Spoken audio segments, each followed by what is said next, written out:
What is going on, Guardians? Today we're going to be going over the new Stasis Warlock subclass, the Warlock Shadebinder, which is the new subclass coming with Beyond Light for the Warlock. If you've watched some of my videos, you know that I am a Warlock main, so this is really exciting. I'm going to go over this really quickly because I've already looked at it, and I mostly just want to talk about the implications of the stuff at the end. So we will go over the subclass. It's just going to be really fast, and let's dive into it. So this is the Shadebinder. You have Penumbral Blast, which fires stasis projectiles, and enemies hit by them will be immediately frozen. This is, I think, this is your melee, I'm pretty sure. And you're going to be able to freeze targets with your melee like they do in the PvP clip in the Gamescom trailer, where I think he melees a hunter and freezes him, and then snipes him in the head. I'm pretty sure that was his melee and not his actual super, and that's kind of crazy if that's what these subclasses are going to be able to do. It's going to make PvP a lot different. So, Shatter Shockwave, the Shadebinder detonates the crystal on their staff, creating a devastating shockwave that shatters all nearby frozen enemies. And then Winter's Wrath, Shadebinder harnesses the power of darkness to summon a stasis staff. I think there's two aspects to your super. You get to freeze enemies, and then you get to do a devastating explosion that blows them all up. Or you can keep moving on to freezing other enemies. This first section here really quickly is just Bungie's kind of overall description of stasis subclasses. And basically, it's the most important thing to note is that stasis is the domain of control. So I don't think these supers are going to provide you with a ton of mobility like a Dawnblade or Striker.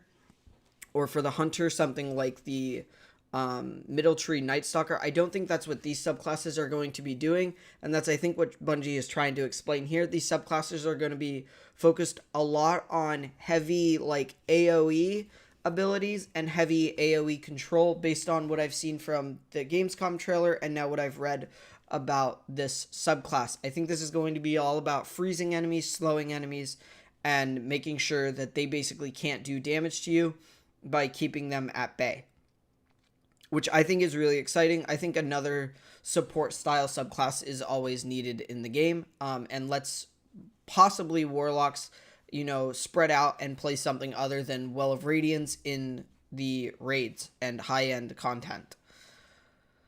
So this is a little section on the Warlock here really quickly. It basically says no class embodies the concept of freezing better than the Warlock. So once again, it's kind of going to be an AoE control support class.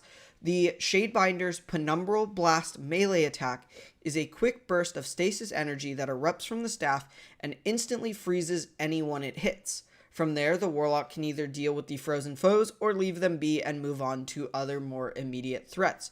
And I think this is exactly what happened to that Hunter in the Gamescom clip.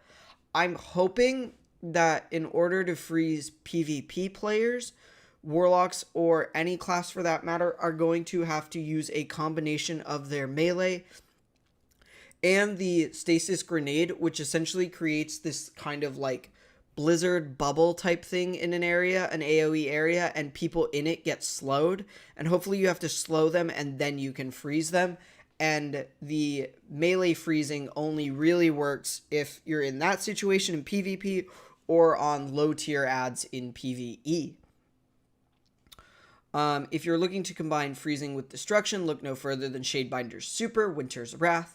Here, the Shadebinder summons their stasis staff and fires projectiles that instantly freeze opponents. The second stage begins when the Guardian raises the staff, detonates its stasis crystal, and sends a devastating shatter shockwave that disintegrates nearby frozen opponents. That's a pretty good description of the super, I assume. Basically, you're going to want to freeze enemies, and then either you're going to blow them up, or you're going to leave them for a teammate to blow up, and you're going to move on to freezing more enemies. This is the part of the video that I really want to talk about, because we already knew we were getting new customization within the subclasses, and now we get to see a lot more going on. One of the things I've noticed now looking at this is we have our super our Rift, which maybe it's a drop-down menu. I assume maybe these are drop-down menus, because this looks like the vortex style grenade that slows enemies, and then this is your melee, and then this is your jump. So I think these are drop-down menus, so you can pick between your rifts, your grenades, your jumps, and your melees. But the really interesting thing are the aspects and the fragments. So if you've been playing Destiny for long enough, you know that choosing the right subclass for each situation can be crucial to the outcome of a fight. Titans have bubbles, Warlocks have wells, skilled Guardians know when to use all of those abilities. We're giving you even more flexibility to customize your subclass to style your play. Each Stasis subclass in Beyond Light will give players the ability to customize abilities like grenades, movement modes, class abilities, and so on. I think when they're referring to that, they're referring to your rifts being empowering or healing, your different types of jumps. We'll see if this one gets blink, but I doubt it will. Your different styles of melee, possibly, although based on their description, it sounds like you only have one basic melee, and then your grenade. But we've added new layers of customization with the addition of aspects and fragments. Aspects manifest as physical items in the world, such as crystallized Vex Conflux or robotic fallen arm. For example, when slotted in, aspects will offer players new abilities among other effects. These abilities can be mixed and matched freely by the player. Many aspects will have space for fragments to be slotted in.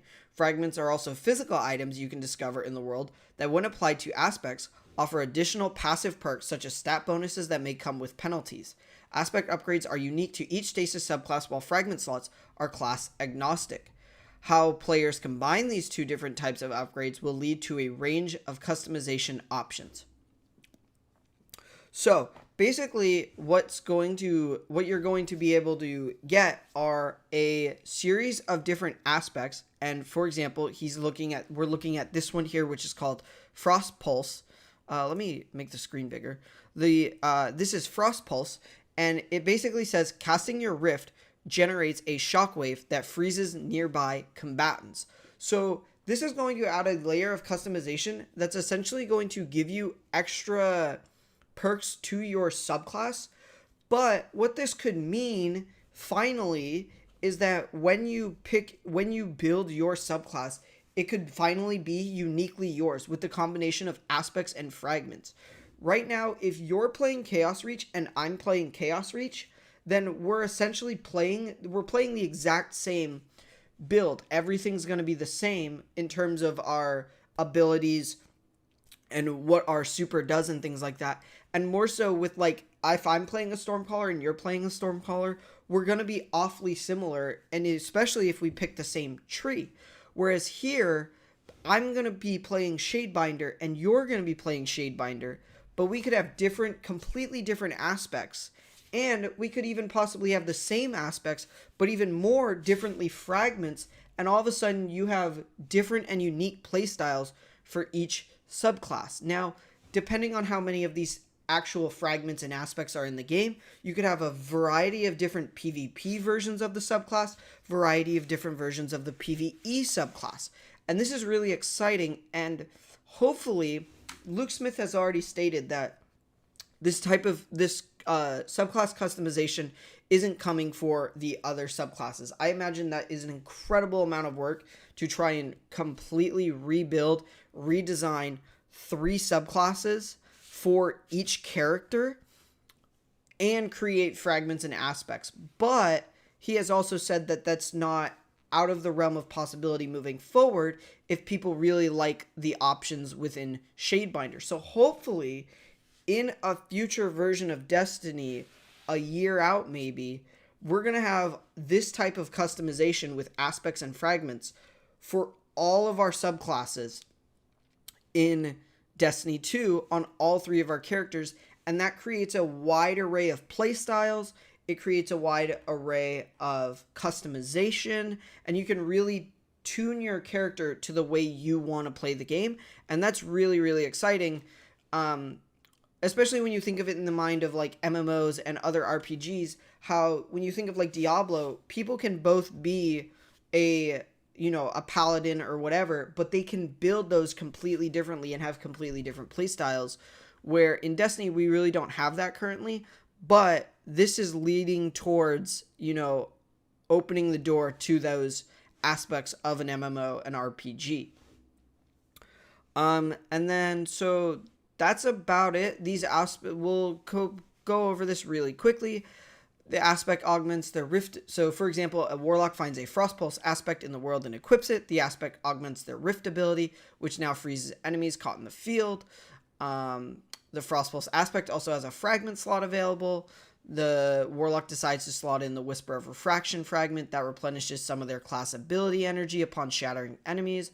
They have now set themselves up with a nice 1-2 punch, and if you played skillfully, can use this combo frequently. So again, just character customization, being able to play the way you want to play. This is another fragment in the game. It's called Whisper of Bonds. You get -10 intellect, -10 discipline, but defeating frozen targets with weapons grants you super energy. I can imagine a lot of different ways you could combine this with something like Bad Juju. You could combine it with Frost Pulse to keep freezing enemies, and all of a sudden you're generating super energy really fast. So this is going to open up the world of build design and build creativity, and I couldn't be more happy, because that's originally what I built this channel for, was to create builds within Destiny 2.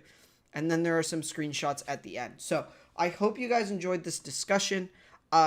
I may do this for the Titan, although now that I've kind of explained the aspects and the fragments, we can go quicker through the other two subclasses, reading some of the fragments and things that they show in those videos, in those Bungie posts. And yeah, hope you guys enjoyed.